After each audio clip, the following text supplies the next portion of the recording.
Tonight, we want to go beyond the headlines and hear from some business owners on the impact of enforcing vaccine passports. Proof of vaccination now in effect across the country for customers of what are deemed non-essential services. Every province has a version. Saskatchewan rolling out its today, and how it works depends on where you live. We already have a check-in process that we would come out, meet members here, go through a temperature check, go through a screening process, and then send them in. So we've kind of just added that on to our already check-in process. Being short-staffed to begin with, I'm now going to have to designate somebody at my door, probably be me, to be checking IDs and passports. My counter girls, honestly, were scared. They were very nervous about what if I ask somebody and, there's a confrontation. So tonight, let's hear directly from three business owners in three provinces about their experiences so far. Devin Stewart is the chef and owner of Broadway and Grand in Spruce Grove, Alberta. Jeremy Chang is the co-owner of Bambu restaurant in Ottawa. And Chris Mcintosh, and you can hear the bowling in the background, is the general manager of the Drome, a bowling alley in Fredericton. Welcome to all three of you. Thank you. Welcome, thanks. And Jeremy, let's start with you. There have been some irate customers at your restaurant. How has your staff reacted to dealing with that? Overall, it's been okay. Luckily, 95% of the people are fine. They come in, they'll give their information they need, but then you have that one or two people that will be very confrontational. They'll be screaming, they'll try videotaping and trying to coerce the staff to serve them. I had one lady crying because a gentleman was swearing at her. It's been a challenge, but we're dealing with it. And what do you tell your staff? It's coaching them. It's just don't take it personally. Just try to tell them it's not our rule that we're making. It's a rule that the government's making us do to try to keep everybody safe.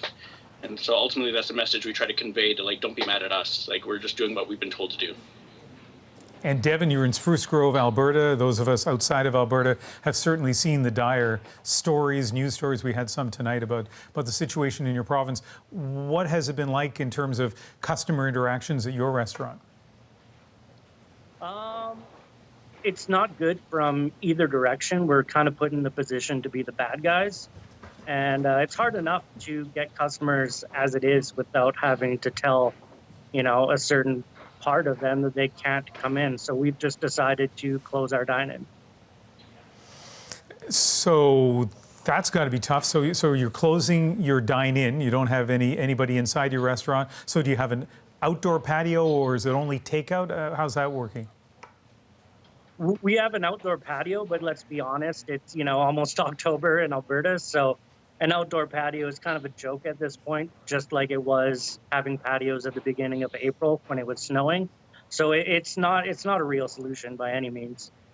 And what sort of situations, or give me an example of a situation that you were involved in or your staff was involved in that led you to decide to shut down the indoor dining? Honestly, a lot of it was just how we felt. We didn't want to alienate customers that we've been trying to gain since this whole thing started. We opened our doors during COVID, so we haven't been able to run our business like a normal business this entire time. So making, a lot of our customers upset, we weren't wanting to be a part of that. So from two restaurants, let's go to a bowling alley now. Chris Mcintosh in Fredericton. Tell us about your experience in terms of dealing with customers. Have you had to turn anybody away? Yeah, our experience has been largely positive and nothing too extreme on the negative side. It's more just a case of, like he was saying, when you get people in the door, having to turn them away for any reason is very unfortunate, but we haven't had any severe negative backlash.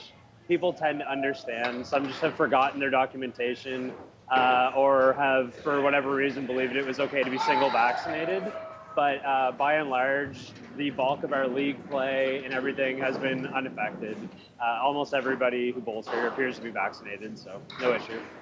By the way, somebody in one of the lanes there, maybe two behind you, seems to be having a really good round. So that's good. She's kind of cheering every once in a while. I see you have the plexiglass up there, but do you have fewer people in your alley than you normally would because of COVID?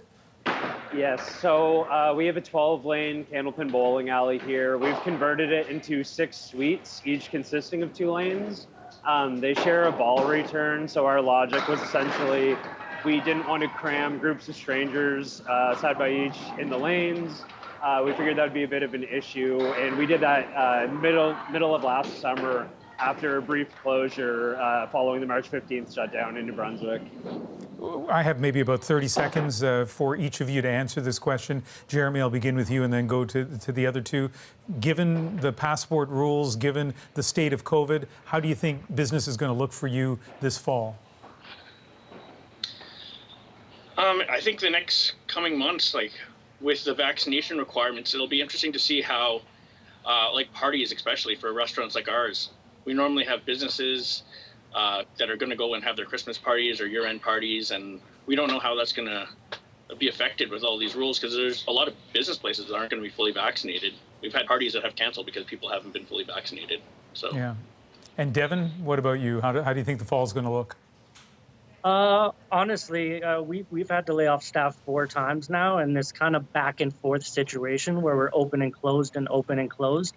We can't really get our feet underneath us, and this was our, running into our busy season right now.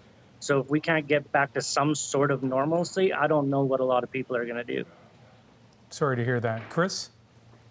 COVID situation is the worst it's been in New Brunswick.